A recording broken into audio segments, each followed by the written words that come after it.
Ada beberapa hal yang mengganjal di pemikiran saya. Ternak babi saya kok yang lebih muda umurnya bisa sama ukurannya, bahkan jauh lebih besar dengan ternak babi tetangga saya yang umurnya lebih tua. Anda bisa lihat perbandingan dua ternak babi.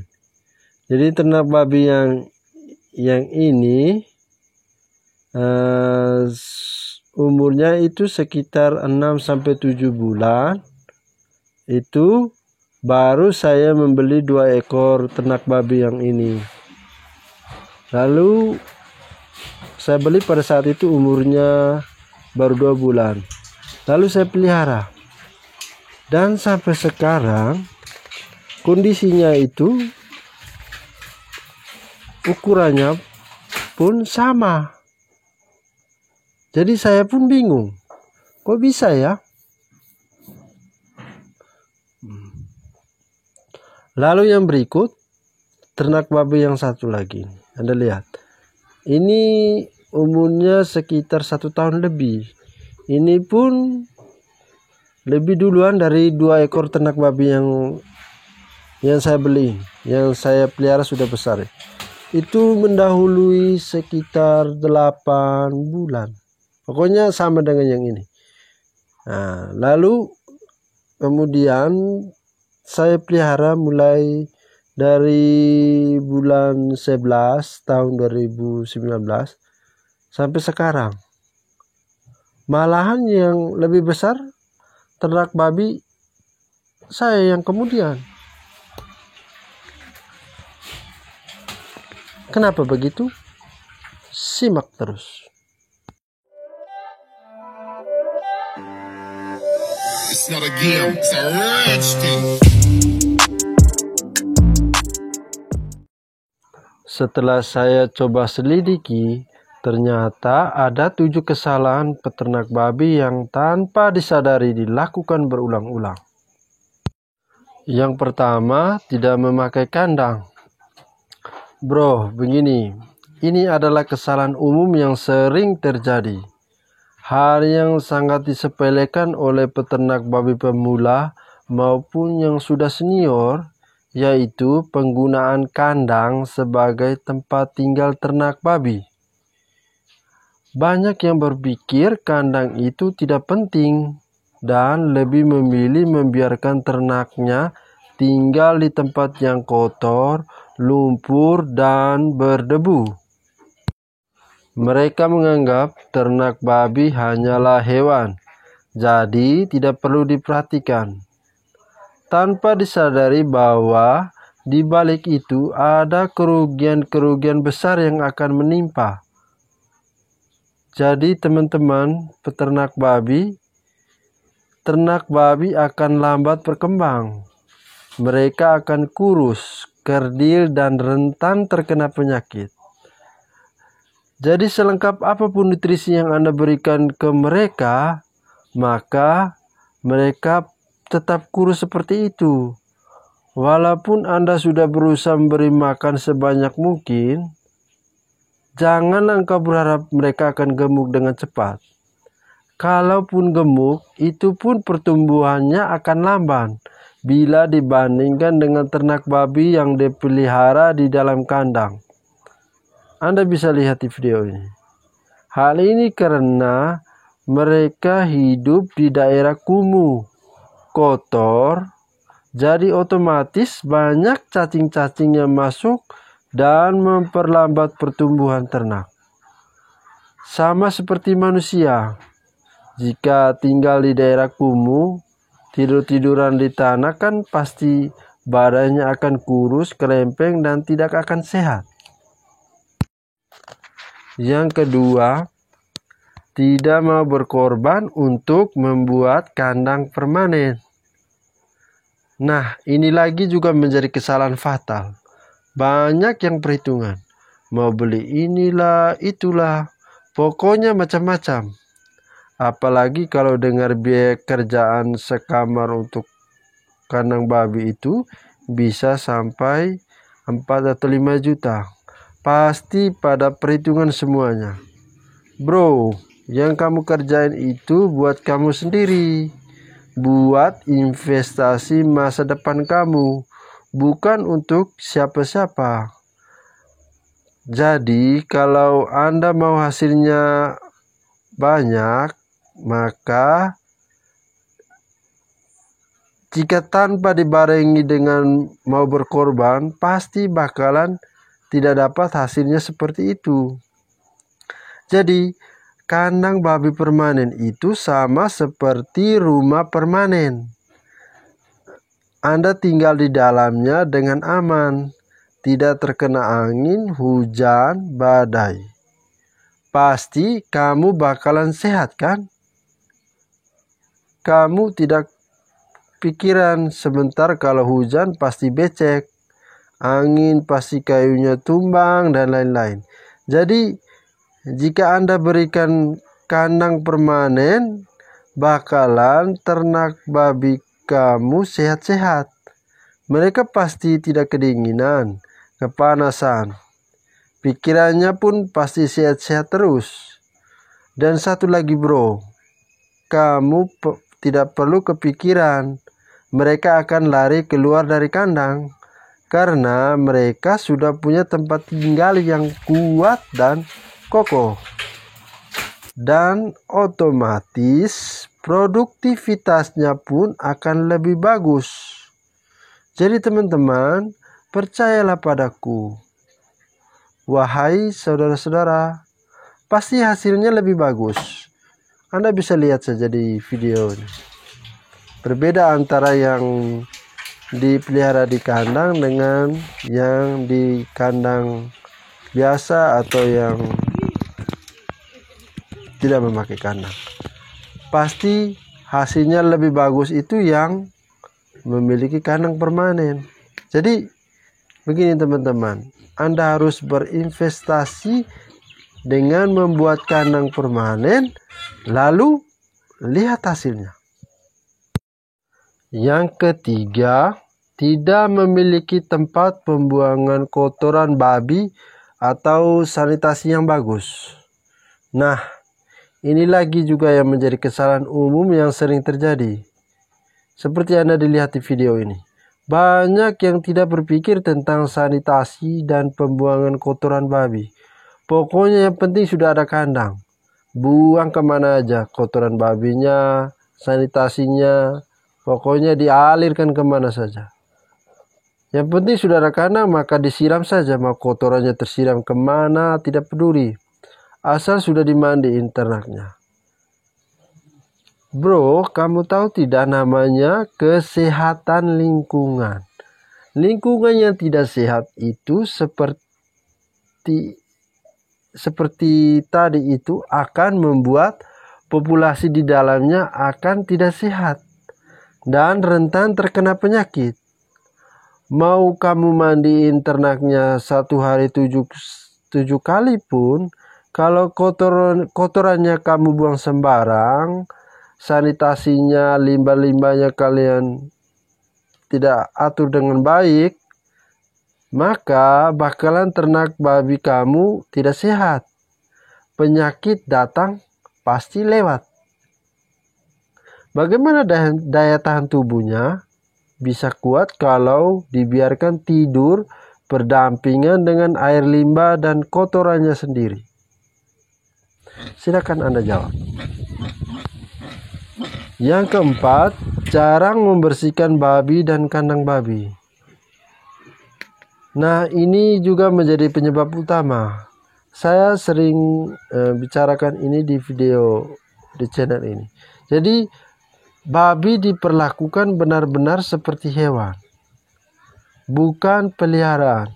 Kalau sesuatu yang kita pelihara, harusnya kan kita jaga dan rawat seperti manusia.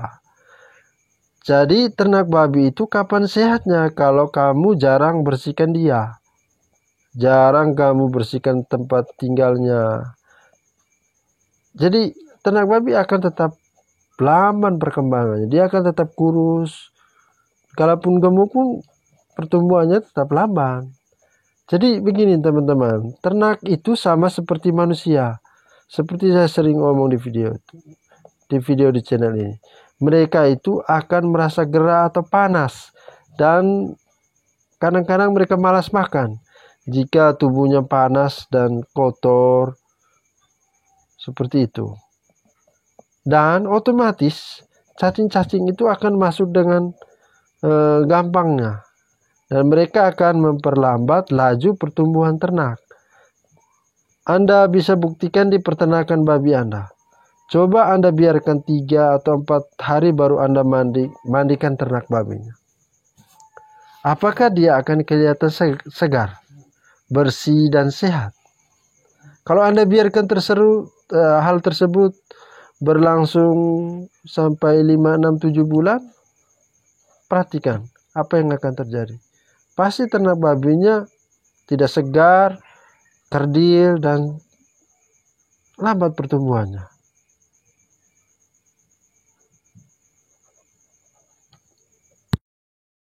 Yang kelima, membersihkan babi dan kandang babi menggunakan air limbah kamar mandi, air cucian piring, dengan air cucian pakaian. Nah, teman-teman, ini yang sering saya lihat, tapi kadang-kadang saya diam saja. Mau tegur juga tidak enak, kan itu urusan orang. Tapi kadang dalam hati saya kesian banget. Babinya itu diperlakukan tidak wajar seperti itu. Yang diterima babinya kan pada yang kotor-kotor semua. Kapan baru gemuknya? Kalau kamu mandiin babinya dengan air kotor seperti itu. Bro, mereka itu kan hewan, jadi tidak mungkin mereka mengeluh, melawan, dan sebagainya. Kasihan kan? Pasti mereka terima saja. Mau air cucian piring, air limbah pakaian, air limbah dari kamar mandi yang kalian mandi, pokoknya mereka terima saja. Mereka pikirnya yang mereka dapat itu air bersih, yang kamu mandikan itu air yang bersih. Bro, kamu sadar tidak? Kamu sudah matiin usaha kamu sendiri. Kapan dia gemuk? Kapan dia besar dan sehat? Jadi jangan salahkan babinya tidak pernah gemuk-gemuk kalau kamu sendiri perlakukan dia seperti itu. Yang keenam, memberi makan limbah dapur tanpa dimasak terlebih dahulu. Ini sudah yang ke-5.861 kali saya bicarakan di channel ini ya. Jadi begini teman-teman, ternak babi itu tidak bisa diperlakukan seperti itu. Ternak babi tidak bisa diberikan makanan yang basi. Yang kamu berikan saat ini saja sudah basi. Mana kamu menuntut dia sehat secepat itu? Yang kamu kasihkan cacing dan penyakit kan? Masa kamu minta dia cepat gemuk? Jadi intinya begini teman-teman, kalau kamu berikan ternak babi makanan yang segar, yang benar-benar sudah dimasak, bakteri dan penyakit di dalam makanan kamu sudah matiin dengan memasaknya, maka pasti mereka akan sehat. Kamu tahu tidak kalau limbah makanan rumahan itu sebenarnya mengandung nutrisi yang paling lengkap. Ada karbohidratnya, proteinnya, vitaminnya, mineral, dan lemak. Untuk bisa tahu makanan apa saja yang mengandung nutrisi di atas, Anda bisa tonton video saya sebelumnya, yaitu tentang cara pengemukan babi yang cepat. Link videonya ada di deskripsi ini. Anda bisa lihat saja di playlist di video saya ini, di channel ini. Jadi teman-teman, jika sudah nutrisinya lengkap, lalu kamu masakin dengan benar-benar matang, maka top Marco top. Saya jamin ternak babi kamu auto gemuk, bro. Percaya deh, saya sudah mencobanya dahulu. Nih, lihat hasilnya. Yang ketujuh, tidak menerapkan biosecurity. Aduh teman-teman, ini yang terjadi di tetangga saya. Pokoknya kasihan banget. Ternak babi dengan harga sekitar 6 jutaan tewas. Sebenarnya begini ceritanya teman-teman. Jadi sekitar 2 minggu yang lalu, saat saya posting tentang peringatan dari Pemda Sika tentang bahaya virus ASV di kabupaten kami, yaitu Kabupaten Sika, di grup Facebook komunitas peternak babi pemula. Saya waktu itu sudah ingatkan dia untuk terapkan biosecurity, yaitu menutup kandang dan melakukan disinfektan. Saya bahkan sampai ke rumahnya. Saya sampaikan cara buatnya. Saya bawa dengan botolnya, sekalian saya jelaskan cara buatnya. Kan saya kasihan dengan mereka, jadi saya bantuin. Nah, ternyata tidak diikut. Ternaknya dibiarkan terbuka. Orang pada lalu lalang ke sana kemari, bro. Kalau ternak babi saya kan saya tutup, jadi orang lewatnya di sebelah rumahnya mereka, pas di samping ternak babinya yang diikat itu. Jadi makin banyak orang lalu lalang ke sana kemari, dan juga cairan disinfektannya juga tidak dibuat, bro. Selang 3 hari saja apes, babinya tidak mau makan dan terakhir dibunuh. Duit 6 juta pun ikut ludes. Ini buktinya. Anda bisa lihat ini.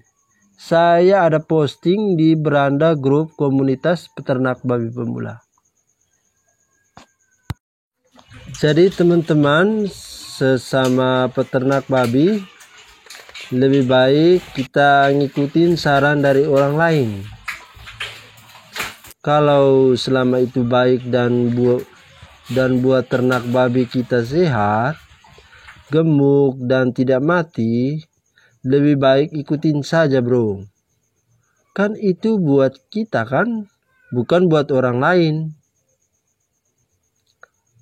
Saya Always Channel, sampai jumpa. Oh ya, lupa ya, jangan lupa like, komen, subscribe, dan share sebanyak-banyaknya. Hahaha.